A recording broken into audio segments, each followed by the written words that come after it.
Então, muito bom dia a todos.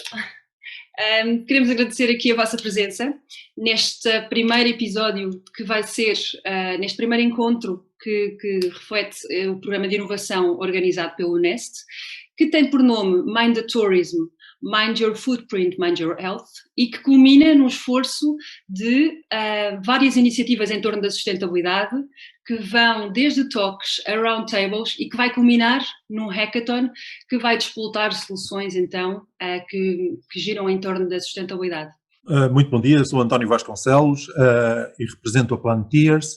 Temos um enorme prazer de nos associarmos a este programa do Nest e estamos a organizar com o Nest as talks, um conjunto de 6 talks sobre sustentabilidade, onde se pretende haver um fio condutor ao longo de todas essas talks e trazer um conhecimento avançado de sustentabilidade para equipar, digamos assim, todos, no sentido de poderem, de facto, disporem como que uma bússola que orienta, digamos, toda a caminhada, a navegação pela sustentabilidade, liderado pela sustentabilidade, digamos assim. Nesta primeira talk, vamos falar de um tema integrador, um tema de enquadramento muito importante, que é o Green Deal da União Europeia.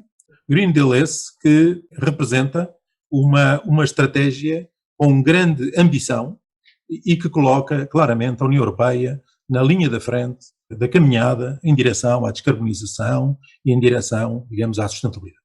Temos connosco duas ilustres speakers.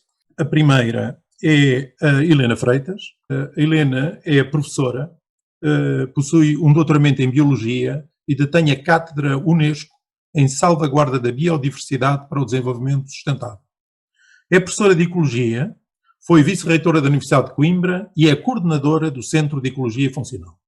É igualmente perita da União Europeia no Conselho de Missão para a Adaptação às Alterações Climáticas, incluindo transformação social. Ora bem, sendo a temática da biodiversidade extraordinariamente importante, tendo a União Europeia trazido claramente essa temática para cima da mesa como um tema fundamental, a questão toda da recuperação do capital natural, que teve grandes perdas e que é considerado uma peça fundamental deste Green Deal. Começaríamos então pela Helena, que é de facto uma das nossas grandes especialistas nacionais e até de âmbito internacional nestas temáticas. Muito obrigada, desde logo cumprimento também todos, enfim, o António, a Marta, a Teresa e a Sofia que me acompanham neste painel, que é também um gosto de rever. A questão que me coloca é de facto muito ampla, mas de todo modo o que é importante aqui registrar é que de facto a oportunidade do Acordo Ecológico Europeu, portanto a oportunidade de facto de termos um quadro de políticas públicas à escala europeia, que é de facto um pacto, um plano orientador de um conjunto de programas que de facto visam transformar globalmente a economia e também, enfim, as sociedades, no sentido de facto de uma harmonização crescente entre aquilo que pode ser o progresso, o desenvolvimento e particularmente do planeta, portanto, e neste caso também a biodiversidade, os nossos ecossistemas.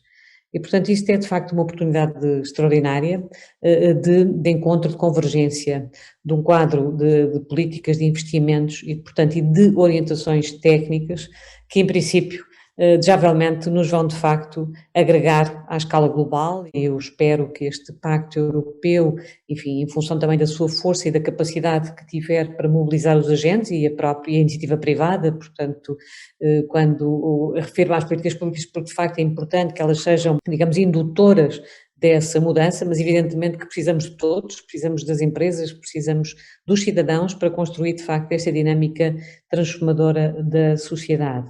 E, portanto, eu penso que temos aqui nesta década uma oportunidade flagrante e de algum modo, portanto, estes programas, em particular aqueles que destacou, têm exatamente a ver com isso.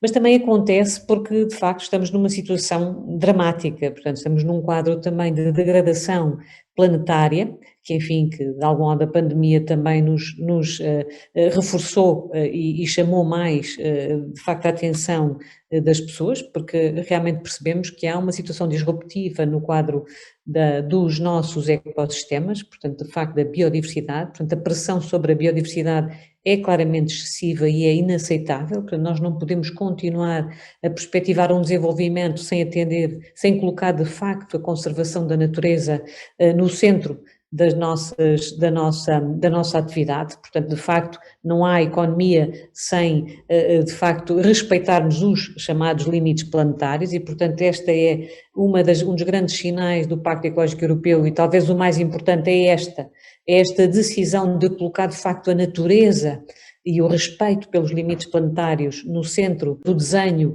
de todo o desenvolvimento e as soluções de desenvolvimento e, portanto, mas julgo que a Sofia falará disso e, portanto, não quero entrar no campo que ela muito bem coordena e que tem sido, de facto, uma pensadora extraordinária, portanto, tem, de facto, conseguido trazer as finanças públicas, os investimentos também para o lado da sustentabilidade. Isso é da maior importância e, de facto, temos agora esta oportunidade de colocar todos os agentes que podem realmente ajudar-nos a construir verdadeiramente o Acordo Ecológico Europeu. Mas, enfim, os programas, portanto, dizer que a natureza de facto é central, porque nós de facto atingimos uma situação que é inaceitável, enfim, as alterações climáticas e a biodiversidade são duas preocupações de natureza ambiental que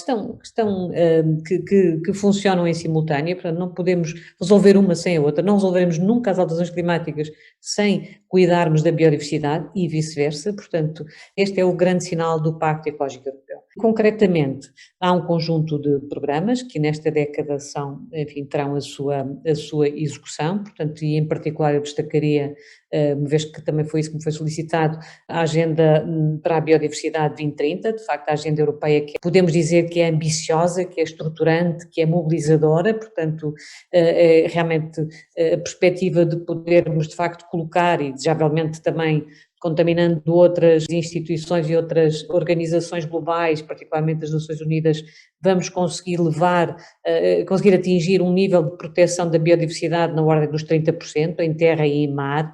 Isso significa que vamos, de facto, ter que assumir muitos compromissos e compromissos que passam também pelo plano das relações comerciais e das relações financeiras, evidentemente, e talvez registar também a chamada estratégia do prado ao prato, portanto, do farm to fork, que é de facto uma agenda transformadora do sistema alimentar, que é absolutamente essencial, portanto, aí isto não terei oportunidade para desenvolver desde já, mas realmente esta é uma estratégia fundamental, porque mexer com o sistema alimentar, portanto, o food system é realmente aqui uma peça essencial na transformação, é o elemento que pode captar o interesse imediato também dos consumidores, portanto, e trazê-los também para este movimento de transformação.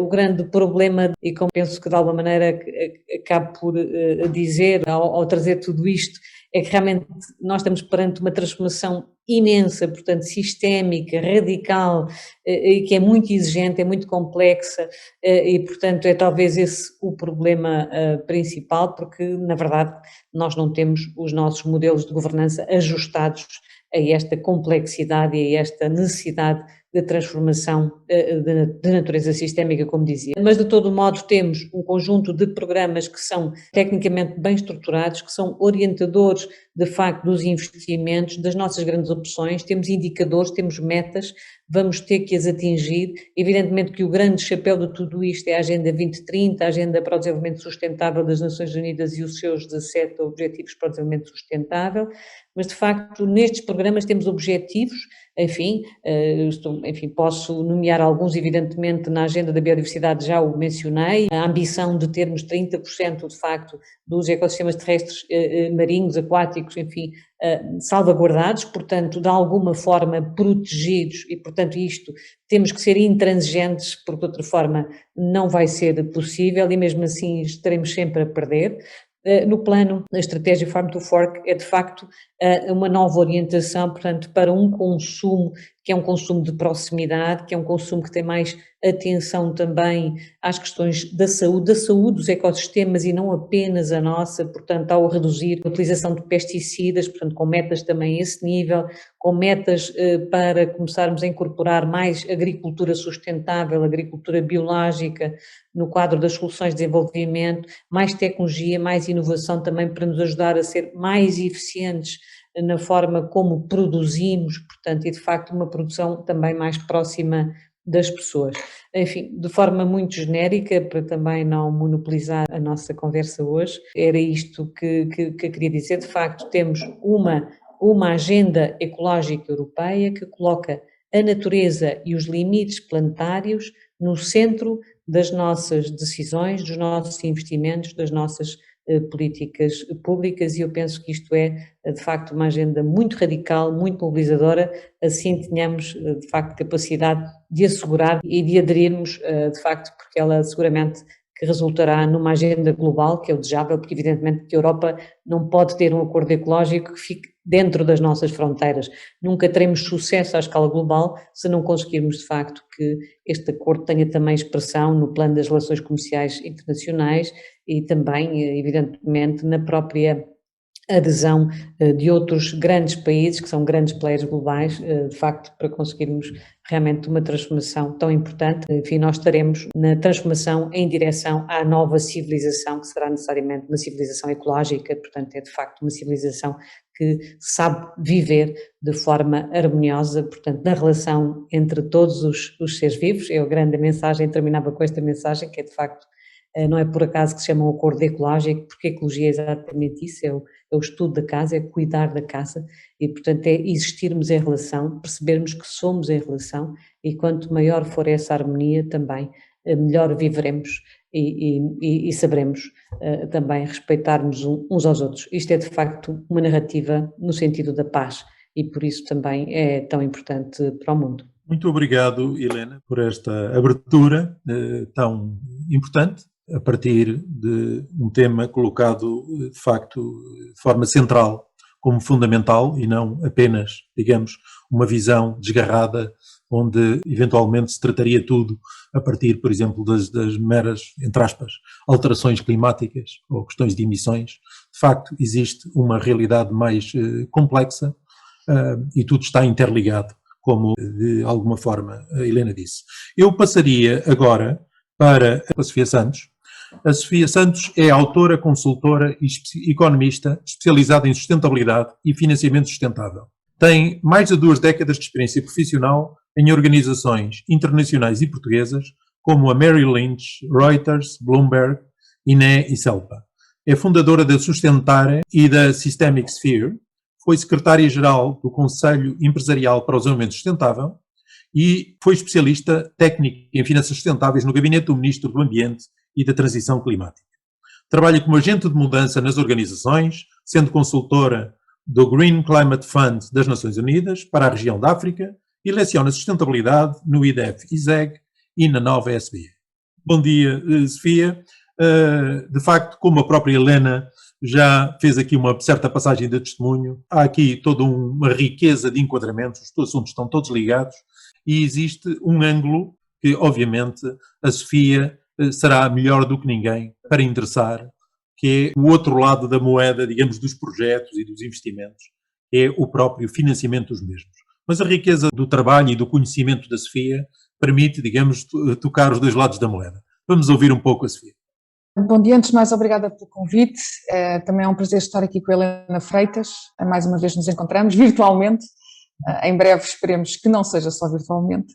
De facto, o Green Deal, o Pacto Ecológico, vem trazer uma mudança, como a Helena diz, radical ao nível conceptual do que é um modelo de economia, e esta mudança radical ao nível da economia está a começar a ser falada, mas ainda não está ao mesmo nível de desenvolvimento e de diálogo que estão os temas ambientais propriamente ditos, porque isto vai implicar mudanças ao nível da política económica, da política fiscal e, portanto, o que o Green Deal também vai implicar é que este tema ambiente e climático deixe de ser falado quase exclusivamente pelo Ministério do Ambiente e passe a ser falado pelo Ministério do Ambiente, pelo Ministério da Economia e pelo Ministério das Finanças, pelo menos.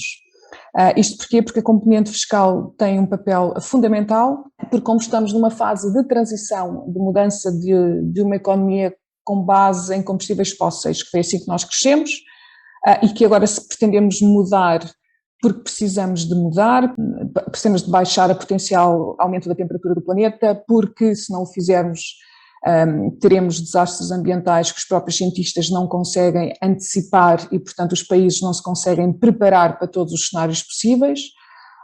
E, portanto, o que está de facto em causa é o bem-estar da população humana já durante este século.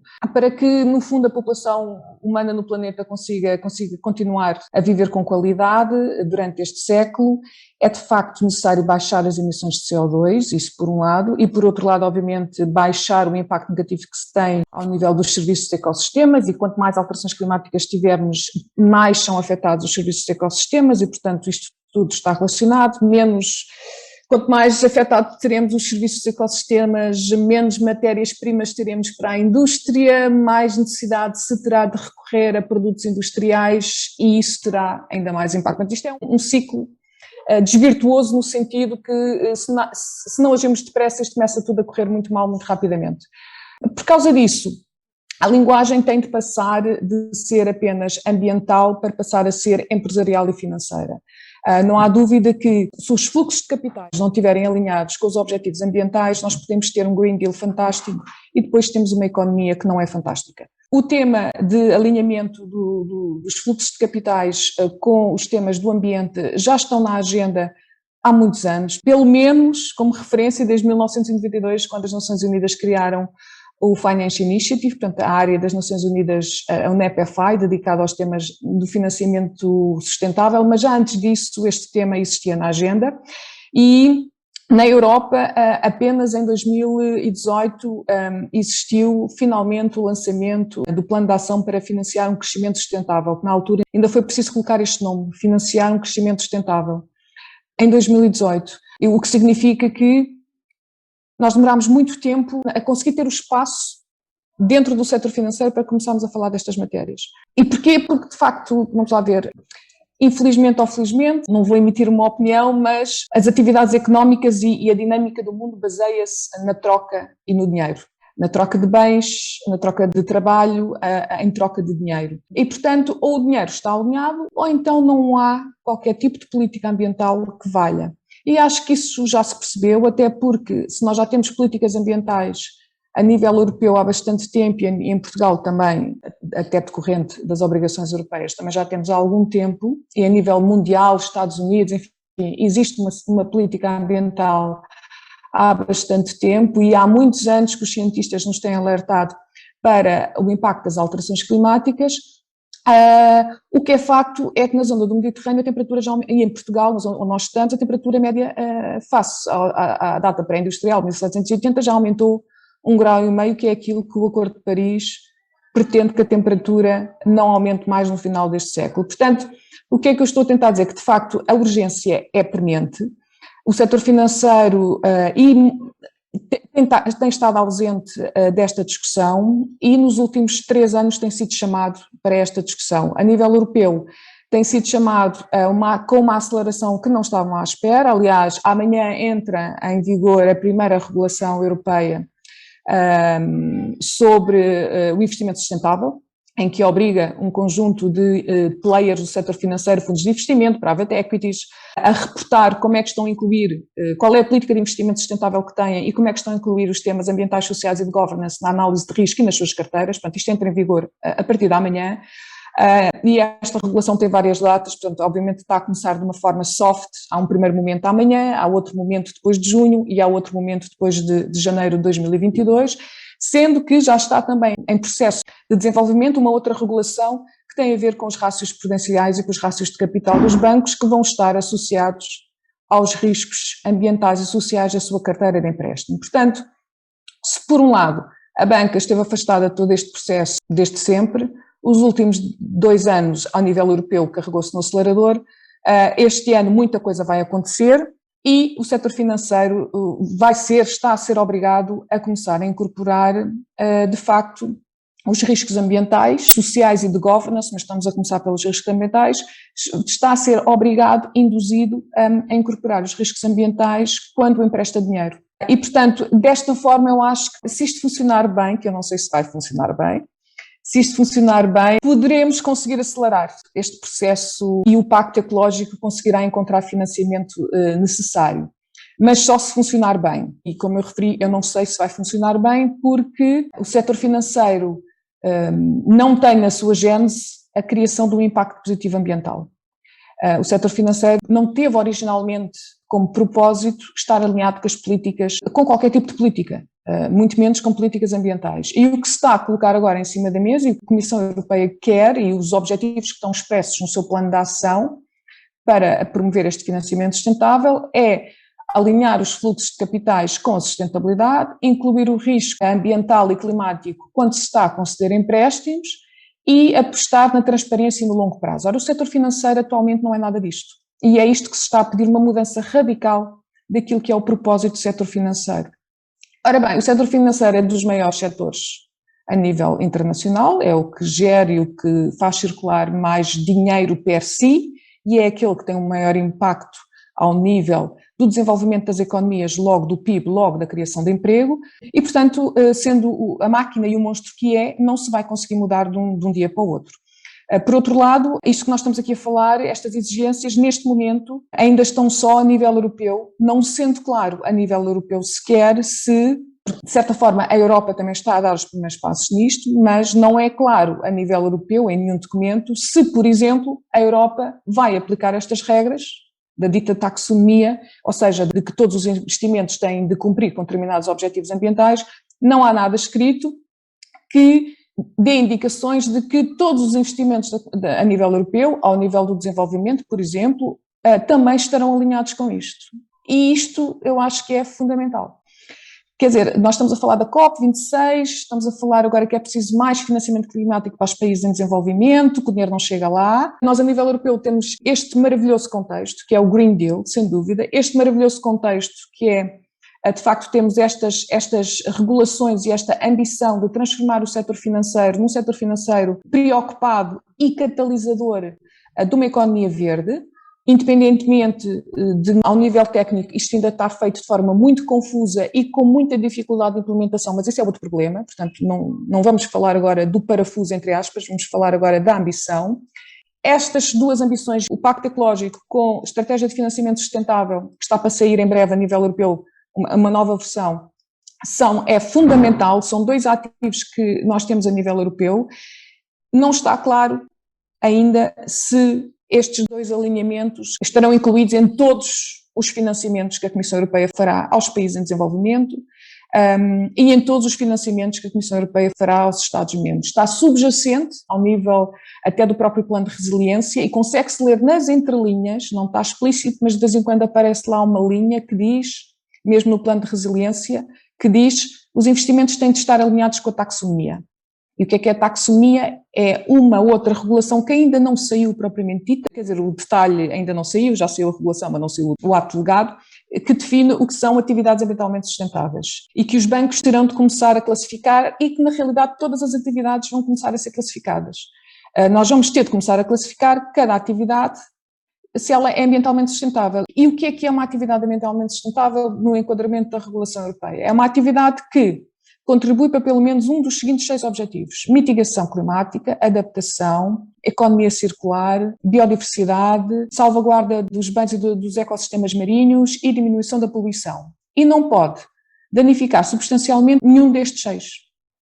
Okay? Agora, imaginem o que é uma empresa, uma indústria têxtil, que vai pedir um empréstimo a um banco e o banco vai ter de classificar não só a empresa, a começar-lhe a atribuir um rating ambiental e fazer um conjunto de perguntas a nível corporativo sobre a empresa, mas isso é menos difícil, mas vai ter de classificar aquele pedido como aquela atividade daquela empresa, naquele pedido, é uma atividade ambientalmente sustentável ou não.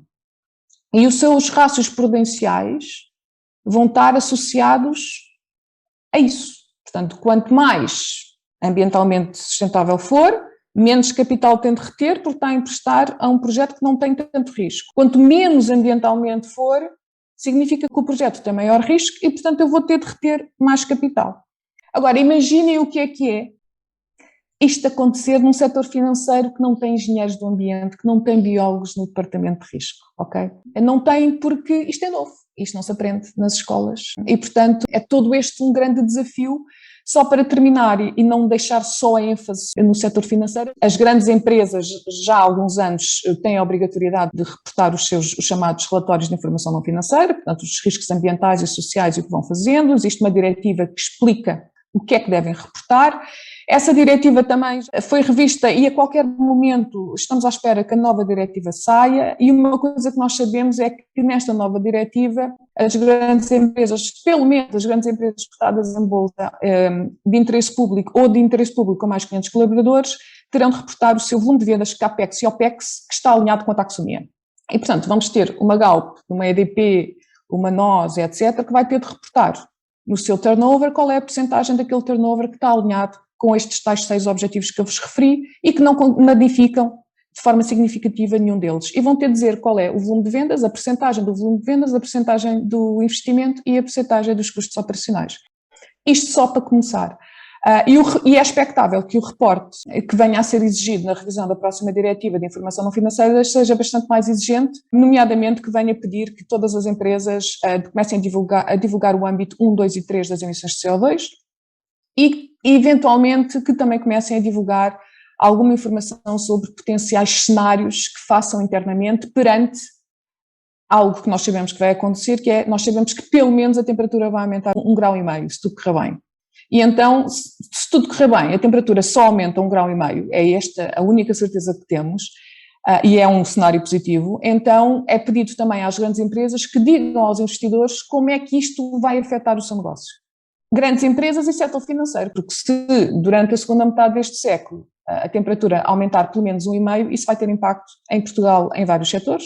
Como é que isso impacta as empresas e logo como é que vai impactar o setor financeiro. E está a ser pedido também, portanto, às grandes empresas e ao setor financeiro para começarem a reportar aos investidores como é que eles estão a pensar, como é que eles estão a identificar os futuros possíveis que poderão acontecer, como é que eles estão a preparar de forma flexível para se conseguirem adaptar a um desses futuros que nós não saberemos qual vai ser, mas sim, isto é uma mudança revolucionária que eu não sei se o Ministério das Finanças já percebeu, mas era bom que percebesse rapidamente.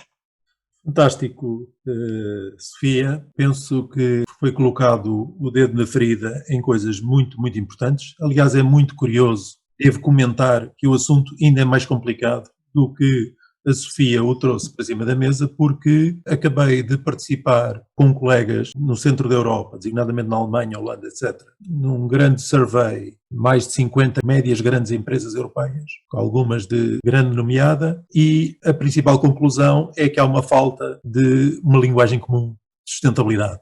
Ora, se empresas que supostamente deviam estar profundamente equipadas, não é?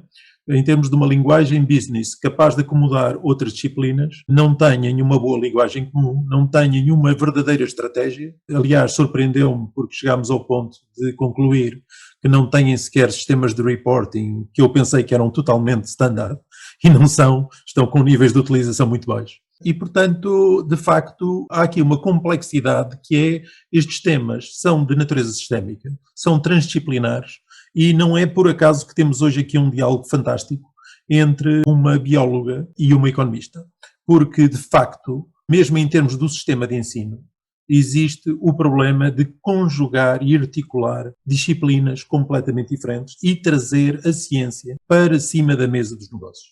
Obviamente, de uma forma que seja digerível, não, enfim, uma ciência com um nível de profundidade que depois a malta dos negócios não consegue digerir, mas de facto existe aqui um enorme desafio pela frente.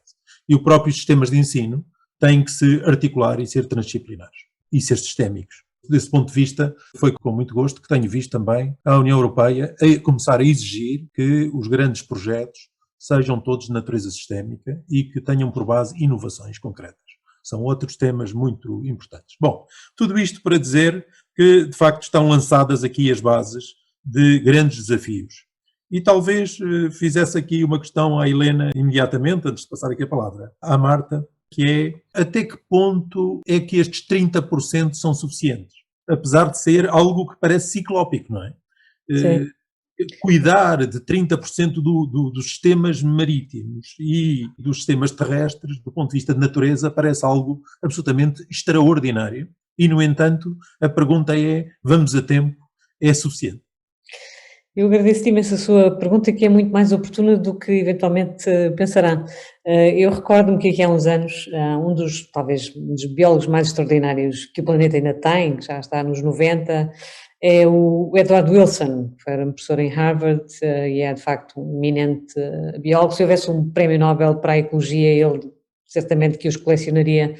E ele começou a vida dele por trabalhar sobretudo em formigas, portanto ele era um grande taxonista de formigas na América Central, etc. E, aliás, numa conversa com ele, que um jornalista, a certa altura, nos anos 80, de facto, começou a pensar a expressão biodiversidade. Nós falamos em diversidade biológica e isto resultou de uma conversa exatamente com ele. E ele dizia-me, há uns 10, 15 anos, ele, aliás, começou um grande projeto que é o chamado Half Earth, não sei se já ouviram falar, e ele, há cerca de uma década, dizia com muita convicção que nós vamos ter que colocar 50% do planeta set aside, portanto, intocável e sem intervenção humana de algum significado. E eu, na altura, recordo-me que achava assim, isto é meio de uma utopia. Eu achava aquilo uma utopia absolutamente, quer dizer, como é que é possível alguém colocar este target, não é? Para termos, de facto, uma meta destas é completamente inalcançável. E é curioso, porque hoje, revisitando os textos dele de há uma década atrás, acho que ele tinha muita razão. Ele já tinha razão. Nós, de facto, só para termos um grosso modo números também, nós temos cerca de 50% da biodiversidade em 2% da superfície do planeta. Só que esses 2% são, infelizmente, aqueles contextos em que sabemos que temos também menores índices de desenvolvimento humano, situações também, às vezes, até de alguma conflitualidade, de grande exposição também aos fatores que a Sofia mencionava, portanto, esta questão, por exemplo, do aumento de temperatura planetária, portanto, há, de facto, zonas muitíssimo mais vulneráveis e cujos cenários são realmente complicados e, portanto, de facto, a pressão sobre os ecossistemas não é igual, como sabemos, e, portanto, a verdade é que o que seria importante era conseguirmos realmente proteger aquilo que sabemos que tem, onde está, de facto, concentrada grande parte da biodiversidade e também, portanto, numa ponderação direta com os serviços de ecossistemas, que é outra das componentes aqui que a Sofia mencionou e que eu procurei não abordar demasiadamente, mas que realmente vai ser uma narrativa muitíssimo mais forte ainda, vai ser ainda mais forte, porque temos que ter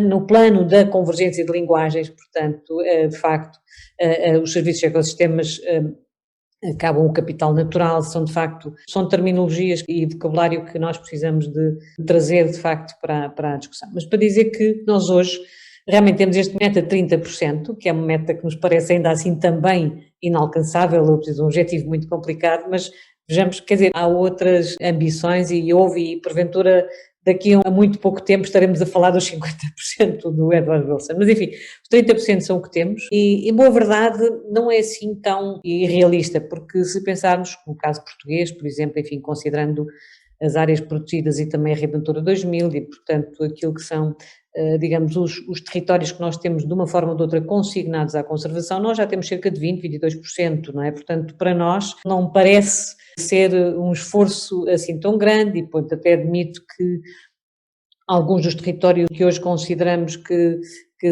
cuja revitalização é mais complexa, eventualmente podemos de facto equacionar, destinar territórios a determinadas funções, a determinados serviços dos ecossistemas, podemos e devemos também olhar para esta questão no plano, por exemplo, das bacias hidrográficas, das zonas úmidas, portanto há muita forma, pensando os serviços de ecossistemas, temos muita forma de facto de atingir os 30% com o racional que serve a esta comunhão, digamos, de interesses e a esta transição, porque na transição vamos ter que perder, sabemos, já estamos a perder e vamos seguramente continuar a perder, o nível a que estamos a perder de biodiversidade é brutal. Há uns dias, talvez um dos ambientes que nós, é um pouco inexplicável, mas um dos ambientes que em termos de biodiversidade mais afastado tem estado, digamos, da discussão pública e porventura por razões que têm a ver com a economia, são os ecossistemas de água doce. Os ecossistemas de água doce, portanto os rios, as zonas úmidas, que são vitais, portanto sem eles não temos de facto água doce, não é? E já não estou a falar da biodiversidade, mas o relatório que saiu há poucos dias, até patrocinado por um conjunto de ONGs globais, entre as quais a WWF, tinha valores absolutamente incríveis, quer dizer, de que 1/3 da biodiversidade dos ecossistemas de água doce já terá desaparecido, ou está particularmente ameaçada de extinção. Esta biodiversidade é vital para a regeneração destes sistemas, é parte muito importante ainda da alimentação humana e não só, da alimentação de muitas cadeias alimentares, não é? Mas eventualmente porque como são ecossistemas que abastecem sobretudo o sistema alimentar dos países mais pobres no quadro, digamos, do ranking global, estão mais longe do nosso olhar. Mas é realmente uma situação que devia causar alguma perplexidade, mas a verdade é que nós conseguimos transformar nas últimas 5 ou 6 décadas os nossos rios, por exemplo, artificializamos, enfim, para conseguirmos outro tipo de valores, não é? Mas pura e simplesmente descurámos a biodiversidade, não quisemos mesmo saber da biodiversidade. Por exemplo, as nossas águas interiores estão desprezadas. Há 50, 60 anos atrás eram um ativo dos territórios. Hoje nem sabemos o que são viveiros, por exemplo, de peixes de água doce.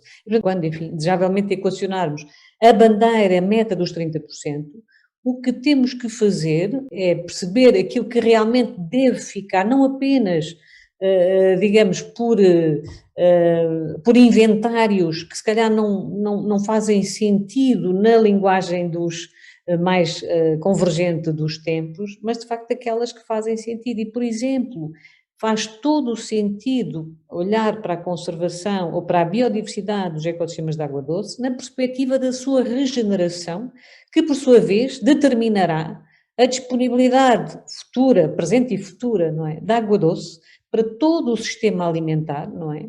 E também para outras formas de vida. E, portanto, o que nós vamos ter que ter é uma enorme capacidade, que não é fácil, de facto, de encontrar as narrativas que melhor nos ajudam também a trazer para todo o ecossistema transformador, não é? Os agentes da mudança. E, de facto, eu estou completamente de acordo com a Sofia quando ela diz que, de facto, sem trazermos o sistema financeiro, não é? E sem ajustarmos, portanto, de facto, as narrativas que melhor os convencem, de facto, porque esta mudança é a mudança mais inteligente que o homem pode fazer. A questão é esta. Portanto, nós não estamos a optar, não estamos a fazer um caminho menos inteligente, não. Esta transição é a transição mais inteligente, que vem trazer as melhores soluções, portanto, em que vamos colocar muita inovação, muita tecnologia, evidentemente que vamos aqui também ter que trazer muito o sistema científico, tecnológico e, portanto, e nessa perspectiva eu penso que aí também, talvez, isso seja uma forma de ajudar na tal transição que o próprio sistema financeiro precisa de fazer, não é? Mas não penso que a meta dos 30% seja utópica, portanto acho que é perfeitamente alcançável, como digo, nós até já temos no caso português e no geral na média europeia, enfim, um valor em média de 20%, portanto não será tão complicado assim, não é? Agora, é preciso fazê-lo de forma com algum racional, não é simplesmente, digamos, com base num inventário que muitas vezes nem sequer é monitorizado e provavelmente até estará obsoleto ou provavelmente até já nem será realista. Mas isto são outro tipo de problemas que sabemos que temos, não é? Mas que eu gostava de trazer só mais um assunto muito rapidamente que tem a ver com o consumidor. O consumidor vai ser aqui também um player muito importante, não é? Porque ele realmente também vai ajudar o próprio sistema financeiro a ter uma percepção mais. Eu aí acho que os economistas é que têm que se aproximar mais da linguagem da ecologia. Não é a ecologia que se tem que aproximar mais da linguagem da economia, porque de facto a visão holística do sistema, eu penso que a ecologia já tem, agora importa que a economia também a tenha, não é? Concordo. Acho que esse é realmente um caminho a fazer, mas eu, por exemplo, no caso da Sofia, a Sofia tem de facto uma matriz ecológica fortíssima, portanto é daquelas pessoas que pode ajudar imenso de facto a influenciar positivamente a nova economia, portanto eu fico sempre satisfeita quando a ouço, não é? Portanto o consumidor é de facto aqui uma peça muito importante. E importa também dizer que quando falamos em 30% do território vocacionado para a conservação, ele pode até ser um território agrícola. Uma agricultura biológica, um sistema produtivo que prioriza a sustentabilidade, é um sistema que pode integrar uma lógica de território conservado, não é? Portanto, não temos que pensar nos 30% como áreas pristinas, até porque isso, por exemplo, no caso europeu já nem existirá, ou abaixo de 2.000 metros provavelmente não existirá. Portanto, não estamos a falar disso, estamos a falar de facto de realidades que vamos ter que identificar, que têm de facto como vocação a conservação de recursos, mas isto não significa que não tenham comunidades humanas a trabalhar lá dentro, não é? Temos é que de facto encontrar as melhores soluções que de facto são capazes de definir essa harmonia. Mas pronto, terminava com esta ideia que de facto o consumidor aqui é uma peça-chave e portanto é preciso muita literacia, não é só na economia que é preciso literacia no sistema financeiro, é preciso também muita literacia no próprio consumidor e ele vai exigir mais também essa mesma literacia às empresas e, portanto, penso que esse também vai ser aqui um agente muito importante da mudança. Excelente, Helena. Acho que a Helena está aqui a lançar já uns dichatos à Sofia e, de facto, a mostrar a importância de articularmos um diálogo. Sofia, por favor. É só um comentário que vai ao encontro daquilo que foi dito. Estudos recentes feitos pela Swiss Re e também pelo World Economic Forum, não é, identificam que cerca de 50% do PIB mundial depende do capital natural. E quando nós temos este tipo de organizações, uma resseguradora e depois uma organização internacional dos empresários mundiais, finalmente a identificarem e a fazerem este tipo de reflexão e a comunicarem que 50% do PIB depende do capital natural, coloca em evidência a urgência de nós mudarmos os modelos de economia que ensinamos nas universidades. E coloca em evidência a necessidade de se juntar as tais linguagens. Eu, quando aprendi a economia, não sabia que o planeta tinha limites, e os que aprendem a economia agora, depende. Se tiverem um interesse próprio, podem ir à procura dessa informação. Se tiverem possibilidades financeiras, podem sempre comprar um curso online, alguns gratuitos, sem dúvida, mas para isso precisam de estar com apetência e alertados para isso. Outros, com algum poder de compra, poderão frequentar cursos online mais sofisticados ou poderão ir a outros cursos executivos, mas têm de o pagar. Uma mensagem que eu acho que é fundamental ter em cima da mesa é que, atualmente, o tema do ensino da sustentabilidade não é um tema democratizado. É um tema que só tem acesso a essa informação quem tem mais poder de compra. E se estamos a assumir que o futuro é um futuro sustentável e que, portanto, muitos dos empregos futuros são aqueles empregos que vão estar à volta destes temas, o facto das universidades públicas não estarem a democratizar este ensino nas licenciaturas e apenas a colocá-lo ou com uma optativa para pôr um checklist na acreditação, ou a fazerem cursos executivos, porque agora finalmente percebem que já algumas empresas estão dispostas a pagar, quando a função de uma universidade não é faturar, a função de uma universidade é ajudar a preparar o país e as cabeças para o futuro. E, portanto, quer dizer, se nós continuamos a estar obcecados com o curto prazo e se nós colocamos as universidades a pensar em faturar no curto prazo, estamos aqui a criar um imenso gap de acesso ao conhecimento que não era suposto termos no século XXI, porque só quem tem mais dinheiro é que está a conseguir aceder a este tipo de informação. E, portanto, o que é que nós estamos a querer criar? Indiretamente estamos a criar mais desemprego para o futuro, porque não estamos a capacitar a maioria da população com conhecimento que nós sabemos que vai ser relevante para o futuro, mas que as universidades, porque não é rentável agora, ou porque implica grandes mudanças, ou porque alguns consideram que ainda não é relevante, não se está a colocar de forma massificada e de forma mainstream isto em todos os cursos, com as respectivas atualizações. Obviamente que se é um curso de arquitetura tem uma nuance, se é um curso de mídia tem outra nuance, se for um curso de gestão de finanças, obviamente que há nuances diferentes e isso deve ser incorporado. Agora, não se vai conseguir mudar o modelo económico enquanto este ensino não for democratizado, porque senão vamos ter um ensino de elites para a sustentabilidade. E um ensino de elites para a sustentabilidade vai terminar naquilo que as elites são, uma zona de conforto. E quando nós estamos na zona de conforto, nós não temos necessidade nenhuma de mudar. Estamos na nossa zona de conforto. E, portanto, eu vejo com muita urgência a necessidade de se adaptar o sistema de ensino completamente, nomeadamente o universitário, para que estas matérias sejam matérias obrigatórias do currículo, não sejam optativas, sejam obrigatórias desde os primeiros anos, das licenciaturas e depois com essas evoluções, que se criem cursos específicos. Nós só temos pós-graduações e cursos executivos, não temos um mestrado em Portugal sobre sustainability, quer dizer, será que não há material teórico? Ou nós não sabemos ou nós não queremos, porque é demasiado complicado e dá muito trabalho. E estou tão confortável na minha zona de conforto que isto agora de abrir espaço para outros e abrir espaço para novas coisas não é propriamente o que me apetece. E ao fazermos isto, estamos a criar exatamente este pensamento na elite futura que está a ter acesso a esta informação. E nunca vamos democratizar o acesso. E acho que isto é uma falha que também tem de ser começada a ser mais... Tem-se de falar mais na democratização do acesso ao ensino da sustentabilidade, porque senão estamos a criar desemprego futuro. E elites enviesadas. Está a meter um dedo na ferida extraordinário, mas eu não vou, eu vou abster-me de fazer comentários e vou passar para a Marta poder também colocar uma pergunta.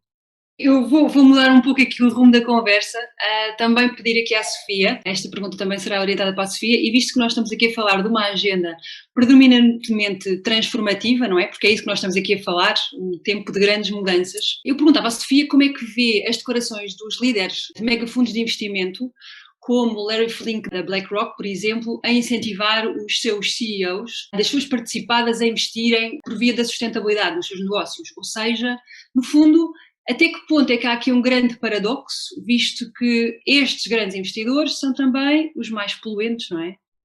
Essa é uma pergunta muito interessante, até porque nos últimos 2 anos toda a gente fala do Larry Fink e eu já me cruzei com alguns Larry Fink da vida em várias conferências internacionais e todos têm uma característica, são homens e têm mais de 60 anos. E, portanto, é interessante perceber que as pessoas do setor financeiro têm uma epifania quando ultrapassam os 65 anos, porque de repente talvez comecem a ver a luz do fundo e a luz de um fim, não sabemos se é o fim, mas de um fim, e todos nós queremos ser recordados como pessoas que fizemos coisas boas. E, portanto, é a minha observação pessoal, porque já conheci outros assim, um bocadinho assim, com o mesmo histórico de fazerem a vida toda na City ou de Londres ou nos Estados Unidos, de fazerem fortunas e, portanto, durante os seus 30, 40, 50 anos em que tinham o poder de decisão e de fazer a grande mudança, estavam na sua zona de conforto e não o fizeram, investiram na maximização dos seus lucros, das suas empresas. Não há mal nenhum nisso, mas esqueceram-se do impacto negativo que estavam a gerar. E depois, de facto, há um padrão de pessoas acima dos 65 anos que de repente parece que se querem redimir e fazer as pazes com o mundo, o que é bom. É pena não o terem feito quando tinham 30, 40, 50 e rejeitarem aqueles que quando têm 30, 40 e 50 estão dispostos a ir por esse caminho. Portanto, fazendo esta ressalva que eu acho que é importante, porque de repente o Larry Fink parece que é o salvador do mundo e não é. Ele tem cerca de 80 mil milhões de euros ainda investidos em combustíveis fósseis. O próprio Banco Europeu de Investimento, que tem uma política recente de estar totalmente alinhado com o Acordo de Paris, há investimentos do passado que foram feitos que não podem de repente ser retirados, há compromissos assumidos e, portanto, estas frases que se dizem são boas porque coloca muitas universidades mais, enfim, mais a Chicago a falar do tema e de outra forma não falariam porque identificam-se muito com este tipo de personagens e, portanto, isso é bom. Sem dúvida que é bom, colocou o sistema financeiro a falar mais, há mais notícias no jornal sobre o tema, no Financial Times e etc. Temos de relativizar as coisas e temos de ler as entrelinhas, porque na realidade, a nível mundial, as obrigações verdes são apenas 3% de todas as obrigações que são produzidas, a nível mundial, os fundos de investimento sustentável na Europa são mais de 50%, mas o principal critério que está associado a isto são listas de exceção, e as listas de exceção muitas vezes são muito básicas, é não investir em armas, em pornografia, em trabalho infantil, quer dizer, é o básico. Aliás, isto nem sequer é legal, portanto, e muitos bancos identificam que têm uma lista de exceção de coisas que são ilegais. E, portanto, sem dúvida que é positivo. Precisamos ter aqui uma componente forte de uma crítica positiva, que é a dizer, atenção que tem de fazer mais e melhor. Sem dúvida que é bom e identificar o melhor que se pode fazer. Ou seja, o Larry Fink, claro que rapidamente deveria, ele próprio nos seus investimentos, retirar todos os investimentos que têm em combustíveis fósseis. Ou pelo menos ter uma estratégia mais explícita sobre isso. Agora, as cartas que ele manda aos CEOs, obviamente, que são ótimas, não é? Porque ele tem um efeito que eu há 20 anos não consigo ter. Eu há 20 anos quero dizer aquilo que o Larry Fink diz e obviamente ninguém me ouve. Ele manda uma carta e está no Financial Times e aparece em todos os jornais. Portanto, eu tenho de agradecer ao Larry Fink por acelerar este processo, porque são pessoas como ele que de facto conseguem acelerar. Obrigada, Sofia. Eu tinha ainda uma outra questão. Aqui vinha uma perspectiva mais macro. Vou dirigir aqui uma pergunta mais micro, talvez, dirigida à Helena. Para 2030 nós temos então as nossas metas dos Objetivos de Desenvolvimento Sustentável, que à escala global, que tem alguma dificuldade em articular de acordo com as dissonâncias políticas entre as grandes regiões do mundo. Eu perguntava à Helena o que é que cada um de nós, enquanto cidadãos, podemos fazer, ou será que nós podemos ter um papel ativo no prosseguimento destes 17 objetivos? O que é que cada um de nós aqui pode, como é que pode ver esse papel, esse nosso papel? Eu agradeço-lhe a questão porque eu sou uma fã da Agenda 2030. Portanto, eu sei que ela é uma agenda que sistematicamente, enfim, tenho estado em vários contextos em que muitas pessoas a contestam porque, de facto, enfim, pela sua fragilidade, sobretudo, e portanto, porque as pessoas também querem mais e querem que as coisas aconteçam e todos queremos. Eu gostei mesmo daquela última intervenção da Sofia, porque de facto, mas de repente há uma série de protagonistas que de facto de repente aparecem e oxalá nos ajudem de facto a fazer esta conversão mais rápida, não é? Mas a Agenda 2030, a meu ver, é a principal e a agenda política que nós conseguimos fazer a escala global, que tem de facto uma narrativa muito, muito importante, transformadora, portanto, e é uma agenda política fortíssima, de facto. Nesse sentido, de facto, foi muito bem pensada, conseguiu agregar, de facto, um pensamento estratégico muito, muitíssimo interessante, muito importante, conseguiu tocar no essencial e realmente se fôssemos capazes de fazer com que as instituições, as famílias, as pessoas, enfim, todos nós tivéssemos na nossa vida a Agenda 2030 como a nossa agenda, a nossa bandeira, portanto é uma bandeira da universalidade, seria de facto extraordinário, não é? Embora eu estou de acordo que há imensa fragilidade nela, quer dizer, os objetivos, quando, enfim, pensamos, bom, mas andamos há não sei quanto tempo a querer acabar com a fome no mundo e aqui, enfim, já tivemos também os objetivos do milénio, também já foi, digamos, de alguma maneira, ficámos um pouco defraudados, ficou muito aquém das expectativas, todos os objetivos que temos, enfim, na biodiversidade então, ouça, os objetivos que vamos tendo são raramente e com muita dificuldade são pelo menos parcialmente atingidos.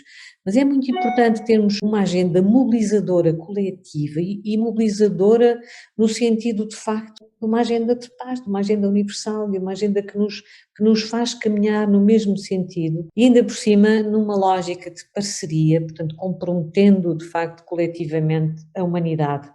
E portanto eu sou uma fã e gostaria de ser mais agente também desta agenda e acho que ela pode perfeitamente ser pensada ao nível das instituições e de alguma maneira ela ajuda a fazer a diferença. Enfim, não, tenho muita consciência das suas fragilidades, das suas deficiências e da sua utopia, mas também não fazemos caminho de outra forma se não tivermos esta utopia transformadora, penso eu, portanto é pelo menos iluminadora e inspiradora, não é? Agora, quando me pergunta se podemos fazer a diferença, eu não tenho qualquer dúvida em relação a isso, todos fazemos a diferença, mas isto é uma questão que tipicamente nos colocamos a nós próprios e acaba por ser quase que a forma clássica como concluímos este tipo até de debates em muitas circunstâncias, não é? E pronto, mas eu fico feliz com isso, porque chegamos ao ponto certo. Porque realmente todos nós fazemos a diferença e de facto cada um de nós faz a diferença, não tenho dúvidas sobre isso. Ontem festejámos, celebrámos o Dia da Mulher e a forma como mais participada e até aberta e franca e interessante como, enfim, o próprio um texto do António Guterres incrível no público exatamente sobre o papel da mulher e portanto, de facto as mudanças estão a acontecer e passam pelas pessoas de facto, não é? E, portanto nós seguramente que temos também aqui uma capacidade de mudar e se tivermos estes objetivos que globalmente são orientadores, são compromissos internacionais, melhor ainda, não é? Portanto, agora o grande problema, e a Agenda 2030 dele muito bem, é que não deve ficar ninguém para trás, não falamos ainda aqui dos mecanismos de transição, de facto, não é? Aqueles mecanismos que pelo menos preconizam que a transição deve ser justa e bem, não é? E de facto é talvez a expressão mais bonita e mais aglutinadora desta agenda é que de facto temos todos a obrigação de não deixar ninguém para trás e isso é uma agenda individual, quando eu me comprometo a não deixar ninguém para trás é também a minha agenda, porque significa que eu tenho que estar de facto comprometida com o outro e portanto esta é também uma agenda de valores. Não é? E é que a altura também de começarmos a falar, se calhar, dessas coisas, não é? De valores que nos comprometem enquanto também seres humanos e, portanto, numa humanidade que, de facto, é capaz de se relacionar mais e é capaz, de facto, de estar mais comprometida com o grande desígnio da paz, não é? Portanto, eu julgo que sim, mas esta questão de não deixar ninguém para trás é de facto, uma situação que me preocupa diariamente, não é? E nos deve interpelar diariamente, não é? Porque, de facto, quanto mais tempo demorarmos a fazer a transição, quanto mais lenta for a transição, mais deixamos, de facto, pessoas para trás, mais perdemos. Nós todos os dias perdemos com esta incapacidade de fazer uma mudança mais rápida. Isso eu não tenho dúvidas. E vamos perder na biodiversidade, vamos perder na qualidade de vida de muitas pessoas, vamos perder com vidas humanas, não é? Vamos de facto perder e vamos permitir que muitas pessoas tenham de facto piores condições de vida porque estamos de facto a ser lentos na mudança e isso tem que nos interpelar, não é? Porque de facto nós somos agentes da mudança. Muito obrigada. E é um pouco também com isso que nós pretendemos com este programa, de certa forma, também dar um contributo para que novos negócios nasçam por via da sustentabilidade e que essa sustentabilidade seja vista como uma oportunidade sistémica. Nas últimas semanas temos vindo em crescendo. Agora tivemos o Bill Gates a publicar um livro sobre como, digamos, reverter ou evitar o desastre climático e é, portanto, muito curioso que, de facto, pessoas de negócio, e no caso do Bill Gates, penso que é ainda mais significativo, porque é uma pessoa que tem financiado, de facto, inovações importantes e disruptivas, mas que vem dizer, curiosamente, a seguinte frase: as metas de 2030 são importantes, mas não nos devemos, digamos, distrair com o essencial, nós temos que ir mesmo ao fundo da questão. E ir ao fundo da questão, na opinião dele, obviamente, é atingir, digamos, um nível de emissões zero até 2050. O que obviamente é um desafio, como Johan Rockström classifica, de saltos quânticos sucessivos, não é? Década a década, que são verdadeiros saltos exponenciais de descarbonização, etc. E estamos apenas a falar em emissões, há outros temas. Perguntava-vos um pouco, ambas, como é que veem isto, e tínhamos tido antes o drawdown, também a falar em reverter, digamos, a questão das emissões e não apenas a tentar parar o assunto. De facto, há cada vez mais vozes para, digamos, atrair carbono, sequestrá-lo, fazer o bom uso do carbono, que é uma fonte de vida. Eu, se calhar, muito rapidamente, eu acho que nós em breve vamos ter de começar a falar em objetivos de ser carbon negative. Eu acho que o carbon neutrality não vai chegar.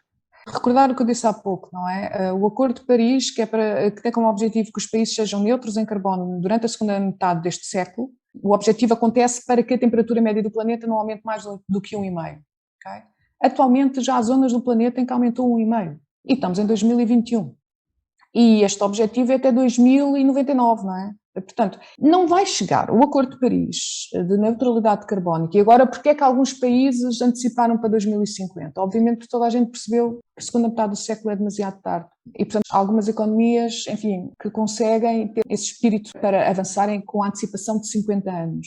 Mas mesmo assim, ainda falta a China, ainda falta a Índia, ainda falta os Estados Unidos, ainda falta a Rússia. Temos as economias a crescer na Índia, temos os problemas em África, que é preciso um investimento brutal naquele continente para salvar vidas, basicamente. E eu acho que a conversa do carbon neutrality não chega e penso, a dada altura, alguns objetivos começarão a sair de ser carbon negative.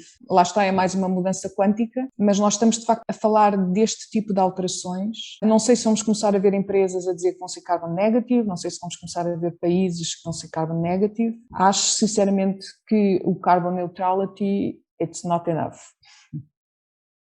Helena? Estou de acordo com o que disse a Sofia, de facto, quer dizer, nós já agora voltando ao Green Deal, portanto ao plano ecológico, de facto nós temos uma meta de redução também de emissões, portanto, gases com efeito de estufa, portanto, na casa dos 55%, mas também já há países mesmo no quadro europeu que já preconizam, portanto, e ambicionam mais, falou no Rockström, que é meu colega até no Mission Board, de facto, por exemplo, a Suécia é um dos exemplos, portanto, há países que começam, de facto, a colocar a fasquia ainda mais longe. Há, por outro lado, também metas que se prendem com a transição energética e, portanto, com as novas soluções energéticas, portanto, com as energias renováveis, que de facto também todos os meses aparecem novas soluções tecnológicas e aquilo que nos parecia até inverosímil há 2 ou 3 anos atrás já não é exatamente assim. Portanto, de facto, temos que colocar aqui também nas novas energias, portanto, nas novas soluções energéticas, de facto, aqui um auxiliar mais forte e, portanto, e mais urgente, portanto, é preciso trazer mais ainda estas novas soluções. Um caso para mim surpreendente é sempre o da energia eólica offshore, que eu há 5, 6 anos falámos há pouco daquilo que é o tópico, diria que era um investimento dispensável, porque não o teríamos com a resposta em tempo útil, mas é completamente falso. Enfim, a tecnologia, de facto, que conseguimos já trazer para o sistema é, de facto, muito revolucionária e, portanto, hoje já podemos colocar isso, não digo o caso português, mas no geral, portanto, há, de facto, aqui soluções inspiradoras.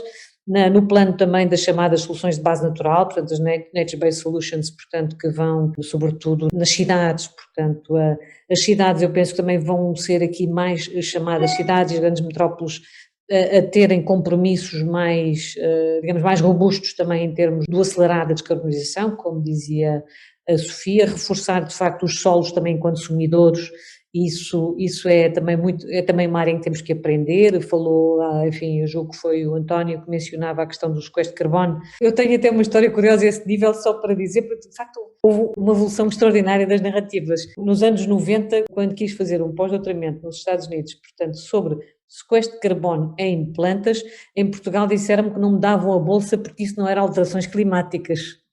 E, portanto, já tivemos alguma mudança, não é? Portanto, e de facto, hoje o sequestro de carbono, a importância, enfim, das plantas e dos organismos que fotossintetizam, portanto, que no fundo se alimentam de carbono, evidentemente tem que ser também aqui uma questão importante, só que tem que ser colocada da forma certa e não na forma enganosa. Portanto, há também muita ilusão, há muito ilusionismo nestas técnicas depois também de nos dizerem, ok, então vamos sequestrar carbono e vamos colocar o carbono, enfim, portanto, e aí há depois também muitos destes players que até estão nesse lado mais negro da história, que frequentemente depois também se aproveitam de alguma nebulosa sobre estes mecanismos, mas não há dúvida, concordo com o que dizia a Sofia, temos que ser mais ambiciosos nas metas, na antecipação de metas de descarbonização, até porque os modelos cada vez mais, de facto, nos levam a perceber que dificilmente atingiremos, e como dizia também a Sofia, 1,5 graus aumento de temperatura é o cenário mais favorável e ainda assim é muito difícil que ele possa ser atingido, portanto, e os outros cenários são de facto reveladores de uma catástrofe que eu não gostaria de antecipar e espero que não aconteça. Portanto, de facto nós vamos ter que colocar maior força naquilo que nos ajuda a descarbonizar, claramente nas energias renováveis, nas tecnologias, na mobilidade, portanto, na reabilitação dos edifícios, em toda a produção de matéria-prima que contribui para as emissões de carbono e, por outro lado, de facto, vamos ter que fazer investimentos muito consistentes também no plano do sequestro de carbono. Eu penso que isso passará sobretudo pela forma como também organizamos as cidades, pelos materiais que utilizamos nas cidades e pelas estratégias de mobilidade e não tanto por sequestrar carbono, mas enfim, também fará parte seguramente da equação, porque já há tecnologias que começam a surgir com alguma força, portanto os sumidores, onde quer que eles estejam, vão realmente fazer parte, portanto, da equação global do carbono. Vale a pena, para quem tiver interesse, olhar, apreciar o Global Carbon Project, que tem permanentemente, portanto, dados à escala global e, portanto, quem quiser estar melhor informado sobre esta área vale a pena.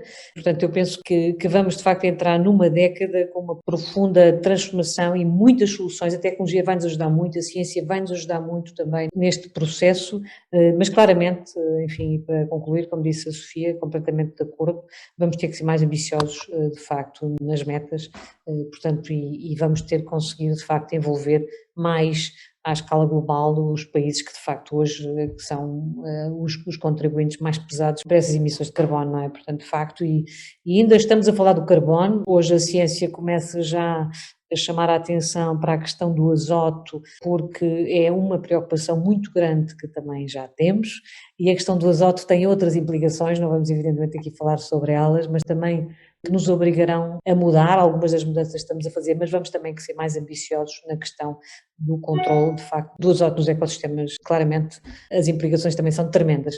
Mas enfim, na questão do carbono, estou de acordo, vamos ter que robustecer de facto estas metas e torná-las claramente mais ambiciosas. Eu talvez aproveitasse aqui para dizer que, de facto, é um enorme privilégio termos tido esta conversa com a Helena e com a Sofia, que, de facto, extraordinariamente esclarecedora e colocando, enfim, dedos na ferida numa série de temáticas muito importantes.